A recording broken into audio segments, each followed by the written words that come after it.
Welcome to வேற level கல்வி YouTube channel. கடந்த வீடியோக்களில் நாம் சி ப்ரோக்ராமிங்குடைய பேசிக் நாலேஜ் இல்லாமல் நாம் ப்ரோக்ராம் போட முடியுமா அப்படின்னா ஓரளவு போட முடியும் அப்படின்னு ஒரு 10 செட் ஆஃப் ப்ரோக்ராம்ஸை நாம் இதுவரையும் போட்டிருந்தோம். உங்களுக்கு லாஸ்ட் வீடியோவே உங்களுக்கு ஒரு 6 ப்ரோக்ராம்ஸ் கிட்ட ஒர்க் கொடுத்துருந்தேன். கண்டிப்பாக நீங்கள் அதை பண்ணியிருப்பீங்கன்னு நம்புகிறேன். அப்படி ஏதாவது டவுட்ஸ் இருந்துச்சு அப்படின்னா ஏற்கனவே கமெண்ட் செக்ஷனில் போட சொல்லியிருந்தோம். அதே தான் இப்போவும் சொல்கிறோம். இன்னும் வேறு ஏதாவது பேசிக் வீடியோஸ், அதாவது ப்ரோக்ராம் ரைட்டிங்கில் ஏதாவது உங்களுக்கு டவுட்ஸ் இருந்துச்சுன்னா, சி ப்ரோக்ராம்லேயே டவுட் இருந்துச்சுன்னா நீங்கள் எங்களுக்கு மறந்துடாமல் கமெண்ட் செக்ஷனில் கமெண்ட் பண்ணுங்கள். பேசிக் வீடியோஸ் நம்ம கற்றுக்கிட்டால் தான் சி ப்ரோக்ராமிங்குடைய ஸ்ட்ராங் நாலேஜ் நமக்கு இருக்குன்றதுனால நாம் என்றைக்கு பார்க்க போகிறது இன்ட்ரொடக்ஷன் டு சியில் சின்னா என்ன அப்படின்னு இந்த வீடியோவில் ஜென்ரலாக நம்ம பார்க்க போகிறோம். எதுக்காக சி நமக்கு தேவைப்படுது. இதில் ஃபர்ஸ்ட் திங், சி ப்ரோக்ராமை டெவலப் பண்ணது இன் 1972 AT&T பெல் லெபார்டரி அப்படின்ற ஒரு லேபில் தான் அதை டெவலப் பண்ணுறாங்க. இதை டெவலப் பண்ணது யார் அப்படின்னா டெனிஸ் ரிச்சி அப்படின்னு ஒரு ப்ரோக்ராமர். அந்த டெனிஸ் ரிச்சி அவங்க வந்து இன் 1972 சியை டெவலப் பண்ணுறாங்க.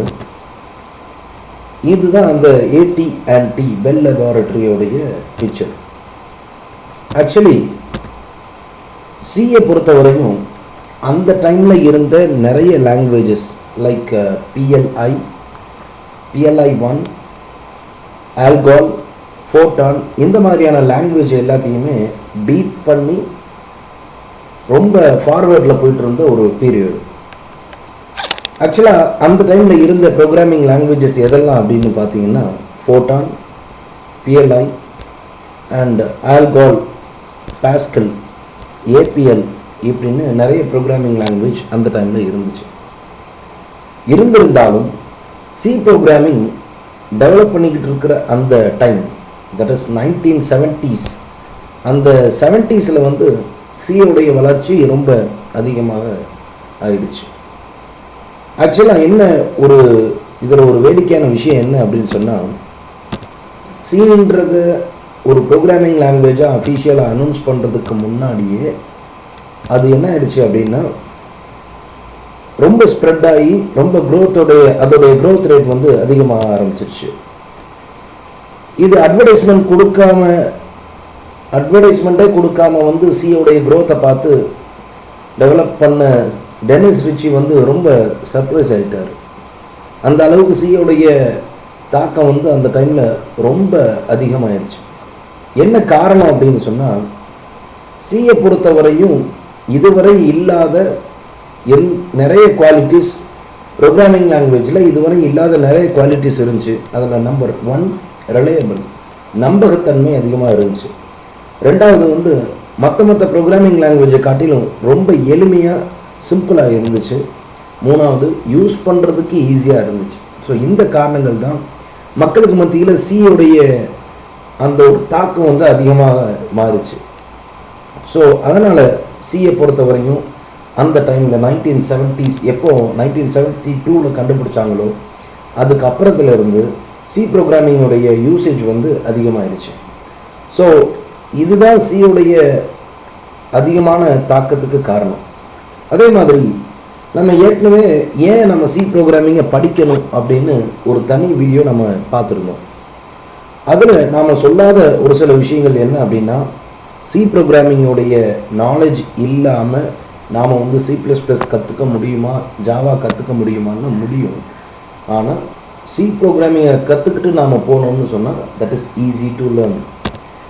ரெண்டாவது, இதுதான் நமக்கு ப்ரோக்ராமிங் லாங்குவேஜ்னால் இப்படி தான் இருக்க போகுது அப்படின்ற ஒரு ஜென்ரல் ஐடியாவை கொடுக்கறது வந்து சி தான். ஏன் ஃபோர்டான், பாஸ்கல்லாம் இதை தராதான்னா அதோடைய ஸ்ட்ரக்சரே வேறு.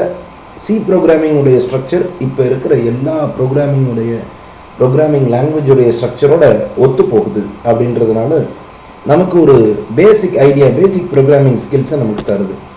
அது மட்டும் இல்லாமல் சி ப்ரோக்ராமிங், C++ ப்ரோக்ராமிங் இந்த C++லேருந்து ஜாவா இப்படி டெவலப் ஆகக்கூடிய அந்த ஒரு என்விரான்மெண்ட்டில் C++ அண்ட் ஜாவா 2 ஃப்ரேம் ஒர்க்குக்கும், அதாவது அதோடைய கட்டமைப்புக்கு தகுந்த மாதிரியான ஒரு பேசிக் விஷயங்கள் எல்லாமே நாம் கற்றுக்கிறது மூலமாக நமக்கு கிடைக்கும்.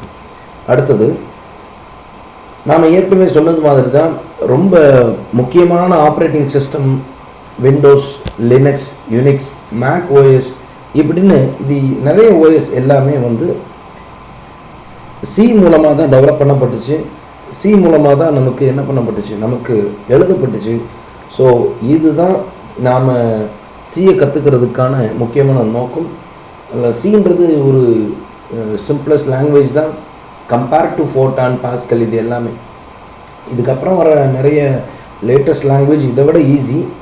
பட் நமக்கு ஒரு ஆரிஜினாக இருந்து ப்ரோக்ராமிங் லாங்குவேஜை கற்றுக்கிறதுக்கான ஒரு ஏபிசிடியாக இருக்கிறது வந்து லாங்குவேஜ் தான். நாம் இப்படி இந்த விஷயங்கள் எல்லாம் நாம் கற்றுக்கிட்டு நாம் வந்து போகும் பொழுது ஏன் நம்ம படிக்கிறோம், படிக்கிறதுனால என்ன யூஸ், இதெல்லாம் நம்ம தெரிஞ்சுக்கிறது மூலமாக நாம் இன்வால்மெண்ட்டோட படிக்கிறதுக்கு ஈஸியாக இருக்கும் அப்படின்றத நம்புகிறோம். ஸோ மறந்துடாமல் வேற லெவல் கல்வி அப்படின்ற யூடியூப் சேனலுக்கு லைக் பண்ணுங்கள், உங்களுடைய கமெண்ட்ஸை வந்து கமெண்ட் செக்ஷனில் கொடுங்க, சப்ஸ்கிரைப் பண்ணுங்கள், பெல் ஐக்கானை ப்ரெஸ் பண்ணுங்கள், ஷேர் பண்ணிடுங்க. ஸோ தேங்க்யூ ஃபார் வாட்சிங் வேற லெவல் கல்வி YouTube channel. So thanks for வாட்சிங். இன்னும் நிறைய வீடியோஸுக்காக நீங்கள் வெயிட் பண்ணுங்கள். கண்டிப்பாக இன்னும் நிறைய யூஸ்ஃபுல்லான வீடியோஸை வந்து உங்களுக்கு நாங்கள் தர்றதில் ரொம்ப சந்தோஷப்படுறோம். ஸோ தேங்க்யூ ஃபார் வாட்சிங் வேற லெவல் கல்வி யூடியூப் சேனல்.